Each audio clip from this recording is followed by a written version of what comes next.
Hello everyone and welcome back. Now I want to talk about a really kind of cool, interesting, out of the ordinary application of a lot of the ideas that we've been talking about. And in particular what I want to focus on is a very, very famous equation coming from quantum mechanics. So here's my equation. I have I, the imaginary constant, and then a complex valued function, its time derivative, so I'm going to use psi here. And I'm going to say that this thing is equal to the negative of the second space derivative plus something called the potential, u of x, multiplied by psi.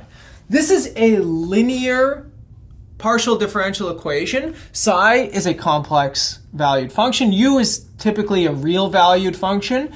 X goes over the entire real line. This is what's called Schrodinger's equation. So Schrodinger, this is named after Erwin Schrodinger. He is the father of modern quantum mechanics. Typically, this describes the movement of a particle, at least in one interpretation of this. Psi is representing the probability of where you would find a particle, right? So it's a probability density function. But what we're going to really focus on is the mathematics of this for a second. So you can get an eigenvalue problem out of this. So eigenvalue problem. This is a classical way to interpret Schrodinger's equation. And what you do is you take your complex valued function and you write it as a separation of variables. So you say phi of x e to the minus I lambda t. Now lambda here is an unknown eigenvalue, but look at if it's real, you can see that instead of say the heat equation shows that things decay in time, this is much more similar to the wave equation where things sort of wiggle in time, right? Because this would become a sine and a cosine and things wiggle.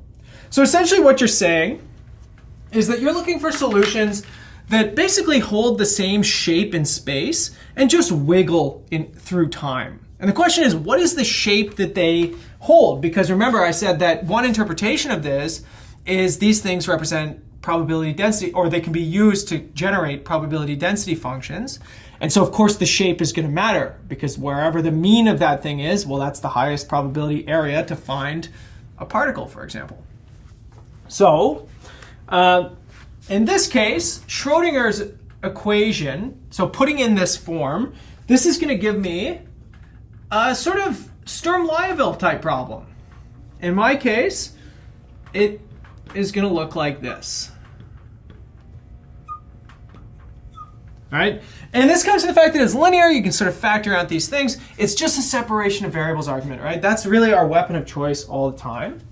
And of course, if this really, sorry, this should be phi here, not psi. I can just round that off and I'm okay. If we really want this to be a probability density function, you want phi of x to go to 0 as x goes to plus or minus infinity.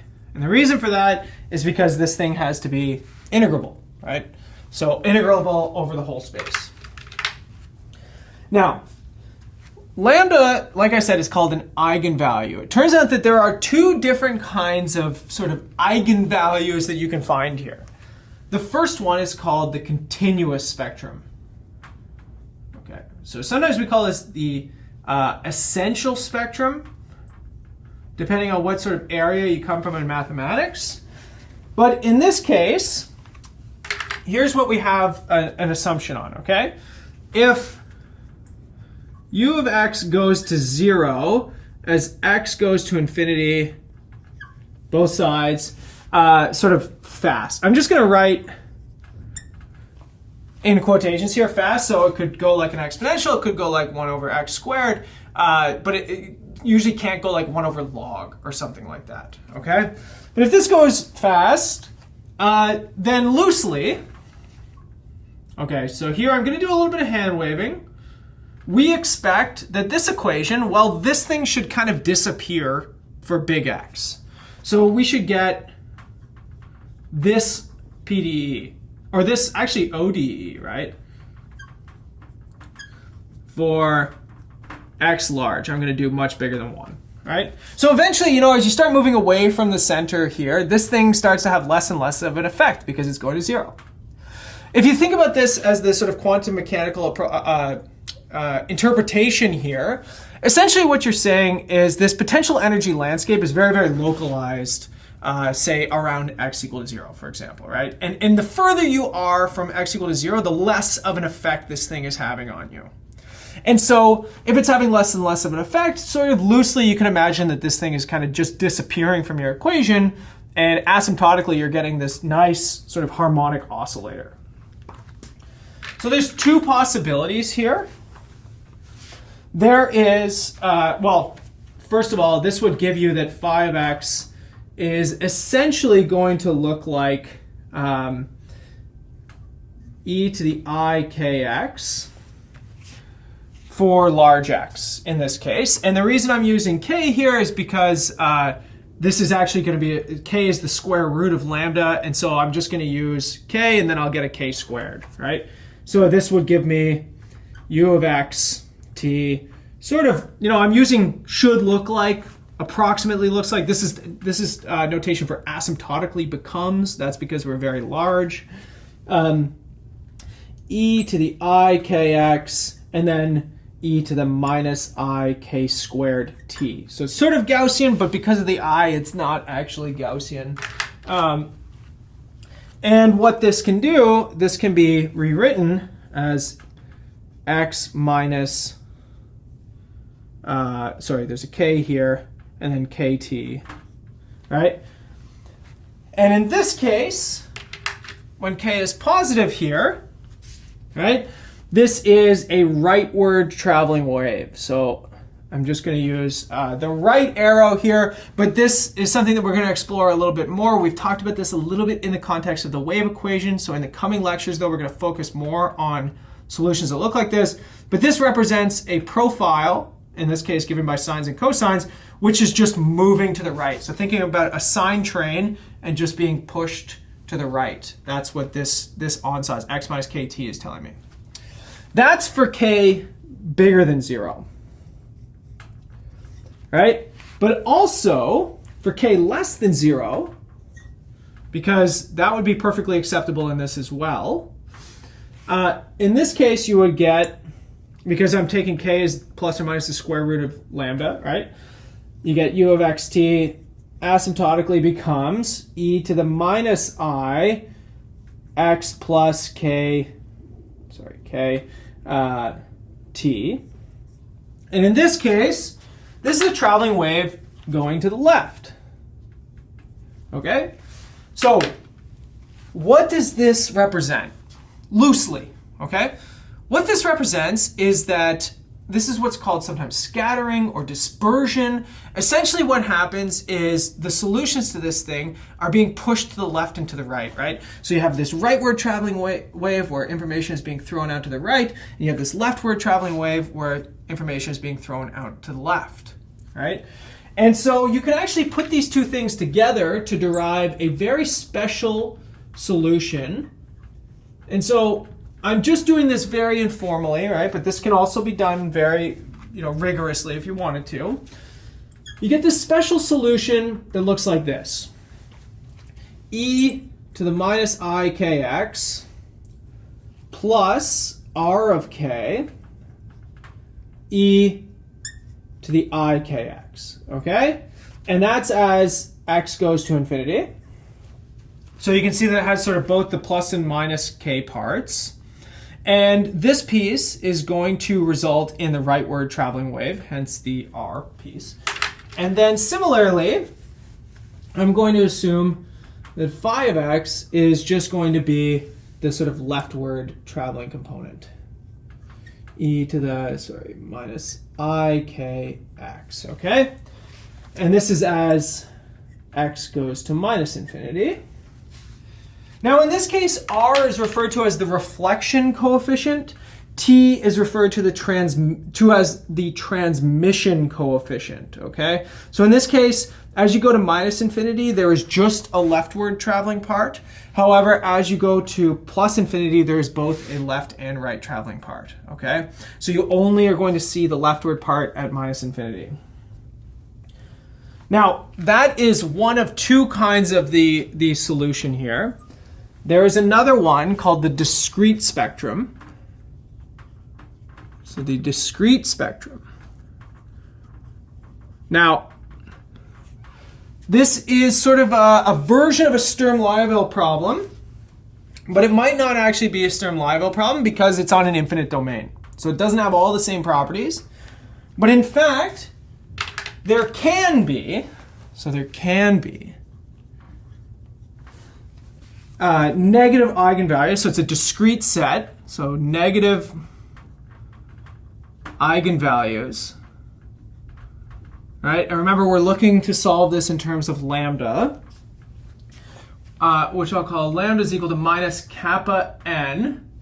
But there can only be finitely many of them. Okay, so let's say n is equal to 1, 2, up to capital N. And there might even just be 0 of them. And in this case, the eigenfunctions, well, here's what they look like. They are going to be equal to a constant and then e to the minus kappa n x. So they decay exponentially as x goes to infinity. And these things will be normalized so that they have L2 energy 1, but that's no big deal. Let's do an example, because I know that this is starting to feel a little bit abstract. So welcome to the wide world of quantum physics, right? Let's do a simple example. Let's say u of x is equal to a constant, just call it capital U, and then the delta function. Okay? So the Dirac delta function here is going to be informally infinity at x equal to 0 and 0 everywhere else. So essentially this is just like an instantaneous potential energy well, right? It's a sort of infinitely localized potential energy well. And my value u can just be any real number for now, okay? Now, this thing sort of adds a discontinuity into the equation. So we are going to impose that our solution is continuous, and it's also going to satisfy a jump condition, which I'll show you in a second, in order to sort of get over that massive spike of potential energy at x equals 0. But let's take a look at this. For x not equal to 0, I mean, our phi equation is exactly that sort of asymptotic form that we just encountered, right? You don't even need x to be large. You just need x to be non-zero and you get this thing. And so essentially, you can look for solutions that look like this. They can be our special solutions. Let's do exactly what I have here. E to the I kx plus r of k e to the I kx. And this is going to be for x bigger than 0. And then it's going to be t of k e to the minus I kx for x less than 0, right? So it is literally going to be the special solution that I was interested in here, right? I have my transmission, or sorry, my transmission and my reflection coefficients here, and then I'm going to say continuity at x equal to 0. So if I want to stitch these two things together, well, all I do is evaluate both sides at x equal to 0. I make sure that they sort of, the limits as x approaches 0 from the left and right are equal to each other. And this will be satisfied so long as I have this equation right here satisfied. So t has to be 1 plus r. Now, as I said, there's a jump condition. This is very natural. If you're familiar with Green's functions from ordinary differential equations, you'll know about this jump condition. That's okay if you don't, though. Here it is. I'll give it to you. This is frequently encountered when you talk about these Dirac delta functions. Basically, you need the limits from the left-hand side and the right-hand side at 0 of the derivative of your solution. They have to be given by this value u times your continuity value. Okay, so it's a little bit more difficult to see. Again, if you've seen Green's functions for ODEs, you know where this comes from. If you haven't, it's okay. Sit back and enjoy the ride. and it's still an interesting thing to take a look at. Essentially what this does, if you put this all together, you get minus I times k plus ik r of k plus ik t of k is equal to u and then t of k by the continuity condition. Now you have two equations, 1 and 2, two unknowns, r and k. It's linear in both of them. You can solve for each one. Essentially, this gives you that r of k is equal to capital U over 2ik minus capital U. And then t of k has to satisfy this other condition. So essentially what you get is 2I times k divided by same thing, 2ik minus capital U. And you can easily check that if you square r and add it to the square of t, you get 1, which is kind of an interesting piece here. So the last piece of this is what are the discrete eigenvalues? Okay, so let's say discrete. Well, away from 0, from x equal to 0, you could look for solutions that look like this. Phi n of x is equal to, let's say, Cn e to the minus kappa n x, just like I had up here. And that's for x greater than 0. And phi n of x is equal to Bn e to the kappa n x as x is less than 0, right? So these are sort of spiked solutions, potentially. The continuity, in this case, is going to imply that Bn is equal to Cn. Implies Bn equals Cn. And the jump condition, same jump condition as right here. This thing is going to imply that kappa n is equal to minus 1/2 capital U. Now, in this case, we need kappa n to be negative. We need kappa n, to be positive, right? Because these things actually have to go to 0. And that means that capital U has to be less than 0. That's the only time that we could get discrete eigenvalues here, okay? If capital U is not less than 0, then there is no discrete spectrum. There is only a continuous spectrum. Now, that is just a sort of simple application of what can happen here, right? So remember, I said there can be negative eigenvalues. There might not be, right? And so we can see that, again, if U is less than 0, there is exactly one discrete eigenvalue. If U is greater than or even equal to 0, there are no eigenvalues. Now, the last thing that I want to mention here is what's called inverse scattering, okay? So in the 50s and maybe even in the late 40s, after Schrodinger gave us his equation, people wanted to figure out what this potential actually was. Because look at all the analysis that we can do. If we have the potential, we can derive all of the equations here. However, we have a lot of limitations in terms of describing or measuring these probability functions. What we can do, though, is we can measure these reflection and transmission coefficients. And what a very famous result referred to as inverse scattering. This is the first one is by Gelfand and Levitin in 1955. What they were able to show is that if you can measure the reflection and the transmission coefficients, you can use it to reconstruct this potential. And that's very, very interesting, right? So you also need to measure these discrete coefficients as well. But really, these things are sort of Fourier terms, right? So you're really sort of using a spectrometer and you're trying to measure these these frequency coefficients. And so this is something that we can do. We can measure frequencies of things in the lab. And so if we can measure these reflection and transmission coefficients, if we can identify discrete eigenvalues from the data, we can use that to reconstruct the potential. So you can go backwards, get the potential from the information, right? So this is a very interesting piece here, right? Because what we've shown on the board here is what's called scattering. Solutions move, they scatter, right? They sort of scatter to the left, they scatter to the right. But the more interesting thing is if you observe scattering, you can find that potential landscape. So a very important application of a lot of the ideas that we've been talking about.